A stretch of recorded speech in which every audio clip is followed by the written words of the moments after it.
नमस्कार साथियों, आज की वीडियो में हम जानने वाले हैं कक्षा 6 की जो नई पाठ्य पुस्तक आई है संस्कृत की, जिसका नाम है दीपकम। तो उसके पाठों का क्रमबद्ध अध्ययन करने हम जा रहे हैं।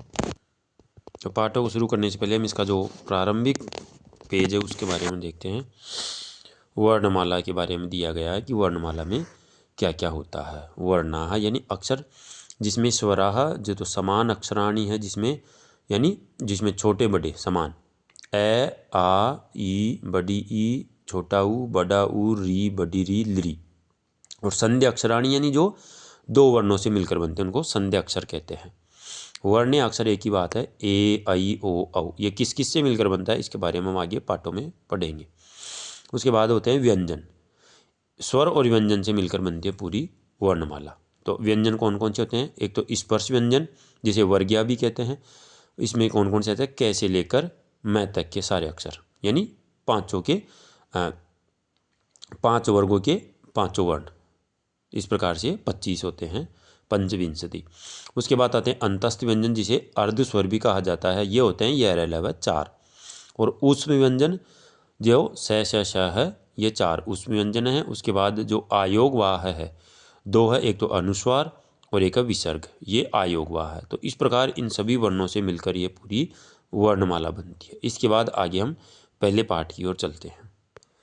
जी साथियों, नई पुस्तक का जो प्रथम पाठ है उसका नाम है वयम वर्णमालाम पठामः, अर्थात हम सब वर्णमाला को पढ़ते हैं। वर्णा द्विविधा भवन्ति। वर्णा यानी वर्ण अक्षर, द्विविधा दो प्रकार के भवन्ति यानी होते हैं। वर्ण दो प्रकार के होते हैं, स्वराः व्यंजनानि च। स्वराः यानी स्वर और च मीन्स और, व्यंजनानि यानी व्यंजन, अर्थात स्वर और व्यंजन। वर्ण दो प्रकार के होते हैं, स्वर और व्यंजन। अब सबसे पहले हम स्वरों के बारे में अध्ययन करेंगे। इस स्कैनर को स्कैन करके भी इस पाठ को ऑनलाइन पढ़ा जा सकता है। स्वराः स्वराणाम उच्चारणम स्वतंत्र रूपेण भवति, अर्थात स्वरों का उच्चारण स्वतंत्र रूप से होता है। अर्थात जिन वर्णों का उच्चारण करने में किसी अन्य वर्ण या अक्षर की सहायता नहीं ली जाती हो उन्हें स्वर कहते हैं। स्वरा द्विविधा संति। स्वर भी दो प्रकार के होते हैं, समान अक्षराणी और संध्या अक्षराणी, जैसा कि हम पहले पढ़ चुके हैं। समान अक्षराणी यानी समान अक्षर, और एक है संध्या अक्षराणी च मीन्स और। संध्या अक्षराणी यानी संधि अक्षर, यानी दो या दो से अधिक वर्णों से मिलकर बनने वाले। तो पहले समान अक्षराणी, जिसमें ह्रस्व और दीर्घ है, दो प्रकार के। ह्रस्व है यानी छोटे, दीर्घ यानी बड़े, उसी का बड़ा।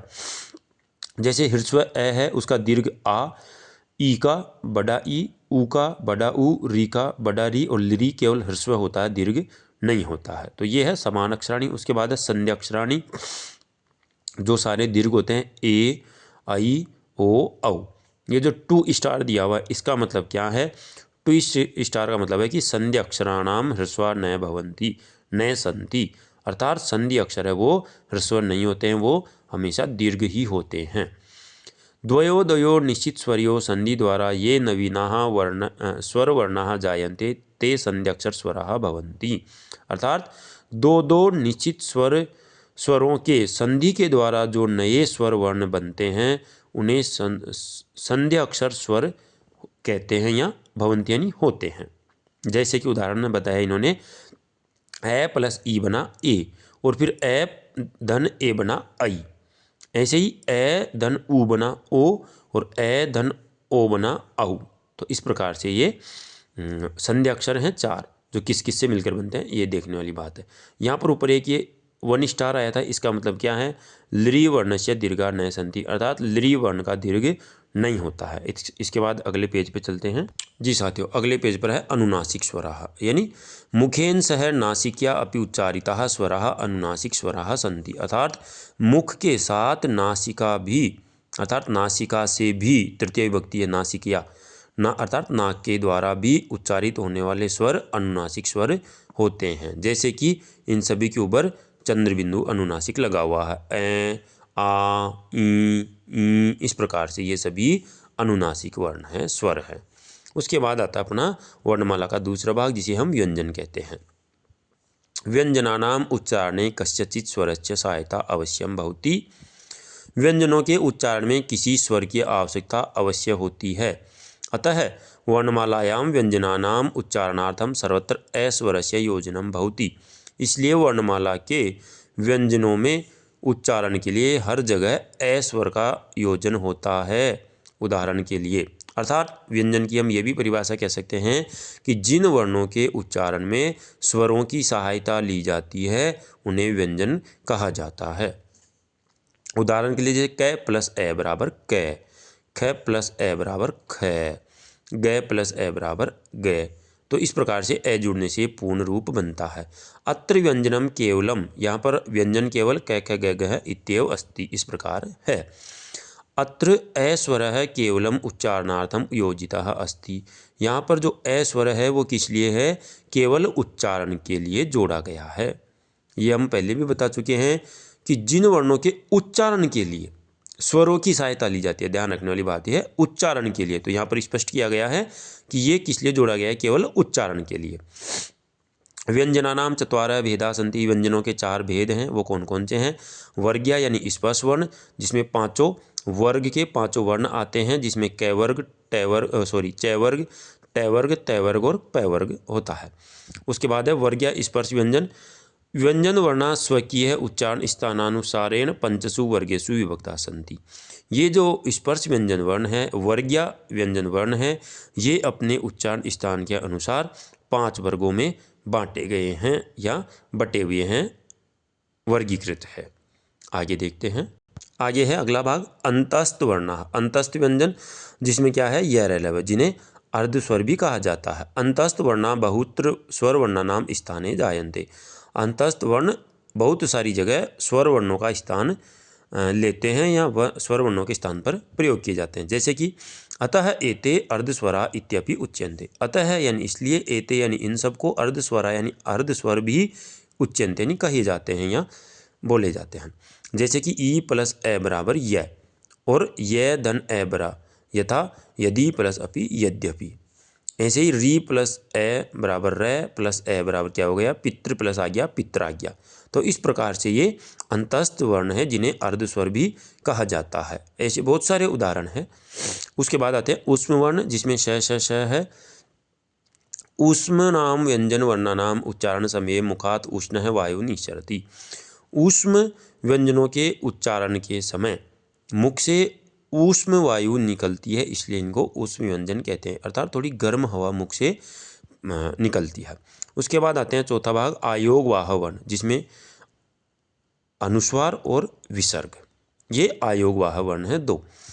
आयोगवाह का परिभाषा देखते हैं। विशिष्ट व्यंजन वर्ण अस्ति, ये विशिष्ट व्यंजन वर्ण है। अतः उच्चारणार्थम स्वरस्य संयोजनम पूर्वम भवति, इसलिए उच्चारण के लिए स्वर का संयोजन पहले होता है, न तो पश्चात, अर्थात बाद में नहीं होता है। इनके ध्यान रखने वाली बात यह है कि इनके उच्चारण में स्वर का पहले ही प्रयोग हो जाता है, जैसे कि अंगः, बाद में स्वर का प्रयोग नहीं होता है बाकी की तरह, अह। तो आगे देखते हैं उदाहरण के लिए, जैसे कि ए के ऊपर अनुस्वार लगाया इस प्रकार से और विसर्ग लगाया इस प्रकार से। व्यंजने सह सर्वेषाम अपि स्वराणाम संयोजनम भवति, व्यंजनों के साथ सभी स्वरों का संयोजन होता है, अर्थात जुड़ाव होता है। व्यंजने सह स्वराणाम संयोजनेन गुणिताक्षराणि भवन्ति, व्यंजनों के साथ स्वरों के संयोजन से या स्वरों को जोड़ने से गुणिताक्षर होते हैं। अब वो गुणिताक्षर को हम देसी भाषा में, अपनी सीधी भाषा में 12 खड़ी भी कहते हैं, जो आगे देखते हैं।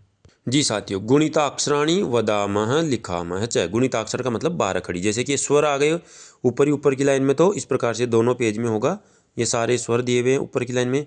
उसके बाद नीचे की लाइन में उनकी मात्राएं दी हुई है, उनकी मात्रा के चिन्ह दिए हुए हैं कि किस प्रकार से इन मात्राओं का प्रयोग करते हुए हम गुणिताक्षर अर्थात 12 खड़ी बनाते हैं। ये 13 हैं, ये जो मूल स्वर हैं जो। तो आगे देखिए, व्यंजन वर्ण है इधर, तो इनमें जब ये मात्राएं जोड़ते चलेंगे तो ये गुणिताक्षर बनते जाएंगे। इस प्रकार से 12 खड़ी कंप्लीट होती जाएगी। तो आप सभी साथी इस वीडियो को देखते हुए अपनी 12 खड़ी अपनी अभ्यास पुस्तिका में पूरी कर लीजिएगा। इस प्रकार से ये री का भी 2 तरह से है, ध्यान रखना, छोटा और बड़ा। री भी 2 तरह से हैं, छोटा और बड़ा री। उसके अलावा लरी भी सभी वर्णों के साथ, व्यंजनों के साथ जुड़ता है। तो इस प्रकार से अपना गुणिताक्षर बनता है। आगे देखते हैं। जी साथियों, ये सारे व्यंजन वर्णों के साथ में इन स्वर वर्णों की मात्राओं को जोड़ते हुए ये गुणिताक्षर बनाए गए हैं, अर्थात पूरी 12 खड़ी बनाई गई है। तो आप सभी अपनी अभ्यास पुस्तिका में ज़रूर बनाएं। बाद ये आगे यहाँ तक हो गई है तक के। उसके बाद का आगे देखते हैं आगे के गुणिताक्षर क्या कहने वाले हैं, उसमें क्या क्या प्रयोग होने वाला है। ये 12 खड़ी है। आगे देखिए अब उसके बाद है अनुस्वार और विसर्ग का भी प्रयोग इस प्रकार हम इन गुणिताक्षरों में करेंगे। जैसे कि ए के साथ विसर्ग, फिर ए के साथ अनुस्वार, फिर आ के साथ ई, फिर बड़ा ई के साथ ऊपर अनुस्वार लगा हुआ है। तो ये भी सभी वर्णों के साथ हमें लगाते हुए गुणिताक्षर बनाने हैं इस प्रकार से। ऐसे ही फिर इसके साथ में विसर्ग लगाते हुए भी इस प्रकार से गुणिताक्षर बनाने हैं। ये भी पूरी 12 खड़ी का ही अर्थात गुणिताक्षर का ही एक भाग है इस प्रकार से। ऐसे ही वयम आयोगवाहानाम अभ्यासम कुर्मः। अब हम आयोगवाहों का इस प्रकार से स्वर और व्यंजन का इस प्रकार प्रयोग करते हैं। इस प्रकार से कै, का, की, ये तो अनुस्वार का प्रयोग, यहाँ पर विसर्ग का प्रयोग करते हुए ये वाले गुणिताक्षर भी बनाने हैं। उसके बाद साथियों आता है अपने संयुक्त व्यंजनानि। संयुक्त व्यंजन अर्थात जो दो व्यंजनों के या दो से अधिक व्यंजनों के मेल से, इसमें लिखा हुआ है एकाधिक व्यंजन वर्णानाम मेलनेन संयुक्त व्यंजनानि भवन्ति। अर्थात एक से अधिक व्यंजनों के वर्णों के मिलाने से संयुक्त व्यंजन होते हैं। जैसे कि श किससे बनकर बना, कै प्लस श प्लस ए, तो इससे श क्षत्रिय बना। जिसमें कक्षा कै धन ए धन कै धन से धन आ, इस प्रकार से श अक्षर बनता है जिसे हम संयुक्त व्यंजन कहते हैं। इसी प्रकार से त्रय बन रहा है, जय बन रहा है। ध्यान देने वाली बात यह है कि इसको ज्ञ बोल दिया जाता है, ज्ञ ज्ञानी, जबकि ये जय ज्ञानी है क्योंकि इसका निर्माण जय प्लस इ से बनकर बनता है, इसलिए इसको जय बोलना चाहिए न कि ज्ञ ध्य। तो ऐसे बहुत सारे संयुक्त व्यंजन हैं जो हमारे आगे आने वाले हैं। एवमेव सर्वेषां व्यंजनानां सर्वे व्यंजने सह मेलनेन संयुक्त व्यंजनानि भवन्ति। इस प्रकार से ये संयुक्त व्यंजन इनको मिला करके बनाए जा रहे हैं। तो आप इनको ध्यान से देखें और इनका ध्यान से अभ्यास करें। अगले पेज पर चलते हैं जी साथियों। इसके बाद आता अपना वर्ण वियोग। वर्ण वियोग का मतलब होता है कि वर्णों को अलग करना तोड़ करके।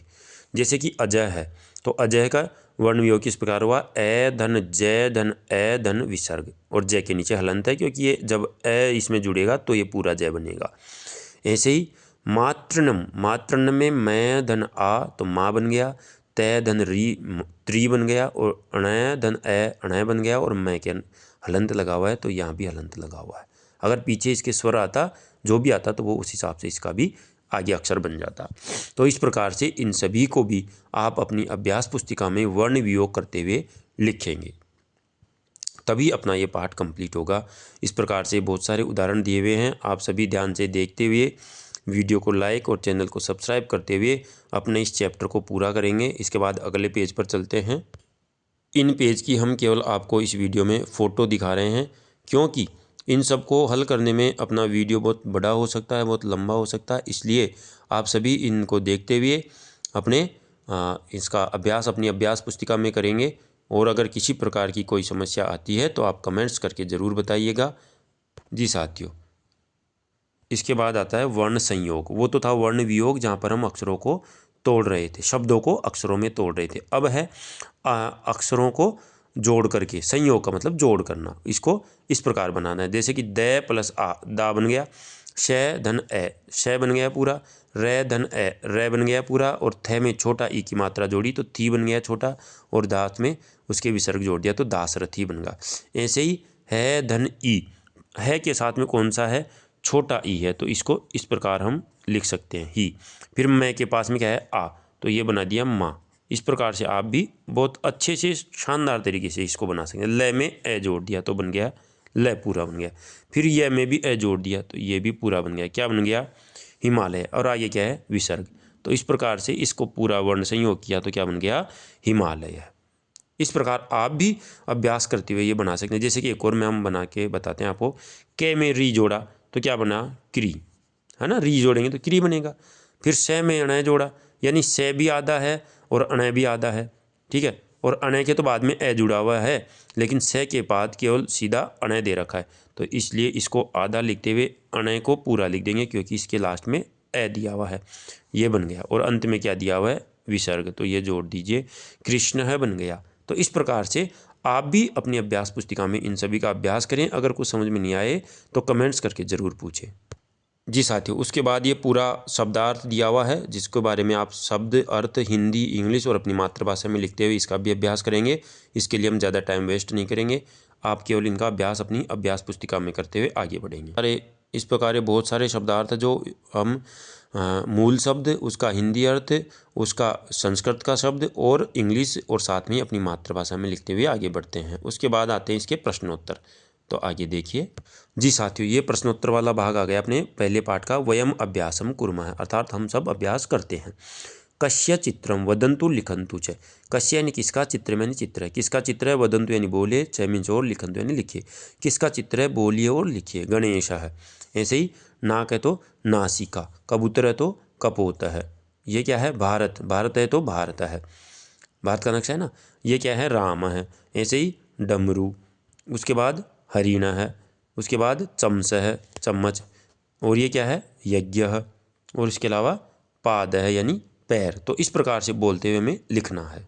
उसके बाद अगले पेज पर हम चलते हैं, जहाँ पर चित्र क्या लिखा हुआ है। दूसरा प्रश्न, चित्रम पश्यन्तु पट्टिकात समुचितान समूह वर्णान वर्ण समूहान चित्वा रिक्तस्थानानि पूरयन्तु। चित्रों को देखिए और पट्टिका को समुचित वर्ण समूह से जोड़ करके चुन करके रिक्त स्थानों की पूर्ति कीजिए। पट्टिका यहाँ पर दी हुई है। पुरानी किताबों में इसे मंजूषा कहते थे। अब ये जो नई बुक आई है RBSE में भी इसको पट्टिका कहा जा रहा है। ठीक है, जैसे कि ये चित्र किसका है, कमलम, तो जिसे संस्कृत में कहते हैं पंकजम। ऐसे ये किसका चित्र है, चंद्र, तो यहाँ से उठा करके आप लिख देंगे चंद्र ये रहा। ठीक है, तो और ये क्या है, सुंड, तो सुंड है में यहाँ से जोड़ देंगे, ये सुंड है। एक दो मैं लिख के बता देता हूँ आपको। जी साथियों, ये दो चार मैं आपको लिख के बताता हूँ। जैसे कि चंद्र है, ये सुंड है, ये वृक्ष है, ये दंत है, ये चंचू, ये इस पट्टिका में से देख के लिखे मैंने। ऐसे आप भी बना सकते हैं। त्रिशूलम, अष्ट है, अष्ट है के साथ में क्या बनेगा, अष्ट है ये रहा। ऐसे ही ढक्का है, ढक्का है, डमरू को कहते हैं ढक्का है, ये सॉरी ढक्का, ये रहा ढक्का। और शंख को शंख है। इस प्रकार से सॉरी ये शंख है। उसके बाद अगले प्रश्न पे चलते हैं। तीसरा प्रश्न क्या कह रहा है, प्रथम वर्णेन पदम वदंतु लिखंतु च। प्रथम वर्ण से शब्द बोलिए और लिखिए। जैसे कि ऐसे क्या बनाया, अग्नि और अस्त्रम, तो ऐसे ही कैसे बनाते हैं, आपको जो भी आता हो संस्कृत में। जैसे कि एक तो इधर आया था अभी कपोता है, तो इस प्रकार से और बना सकते हैं आप। चे से बना सकते हैं, चंचू आया था अभी, पै से बना सकते हैं, और रे से, दो दो अक्षर बनाने हैं आपको। ऐसे नैसे नदी और नौका है, तो वैसे ही मैं से मत्स्य बना सकते हैं, मृग है बना सकते हैं, है से बनाने हैं, हरिण है, और भी बना सकते हैं आप। हरिता है, हरा वर्ण जिसे कहते हैं, तैसे और वैसे। इस प्रकार ये सभी कार्य आपको अभ्यास पुस्तिका में करना है अपने। मतलब ये बुक इसलिए अब की बार थोड़ी बहुत क्रियात्मक आई है, ताकि आप लोगों का माइंड भी अपना कार्य करते हुए अभ्यास कर सके और आपको भी कुछ नया रचना करने की जिज्ञासा हो। अगला प्रश्न है, स्व परिवारस्य सदस्यानां पूर्ण नामानि लिखंतु। अपने परिवार के सदस्यों के पूरे नाम लिखने हैं। पूरे नाम का मतलब, जैसे माता के नाम के आगे श्रीमती लगाते हैं, हो गया। पिता के नाम के आगे श्री, भगिनी जो शादीशुदा नहीं है उसके नाम आगे सुश्री, भ्राता, श्रीमान। पितामही का मतलब हो गया दादी, और पितामह का मतलब हो गया दादा, और मातामही का मतलब नानी, और मातामह का नाम हो गया नाना।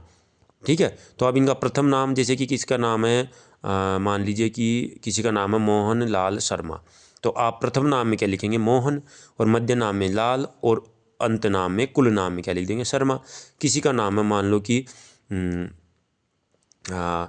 अशोक कुमार वर्मा, तो अशोक तो क्या हो गया, प्रथम नाम हो गया, कुमार उसका मध्यम नाम हो गया, और वर्मा उसका कुल नाम हो गया, अंत्य नाम हो गया। तो इसी प्रकार आप इन सभी के नाम यहाँ लिखेंगे।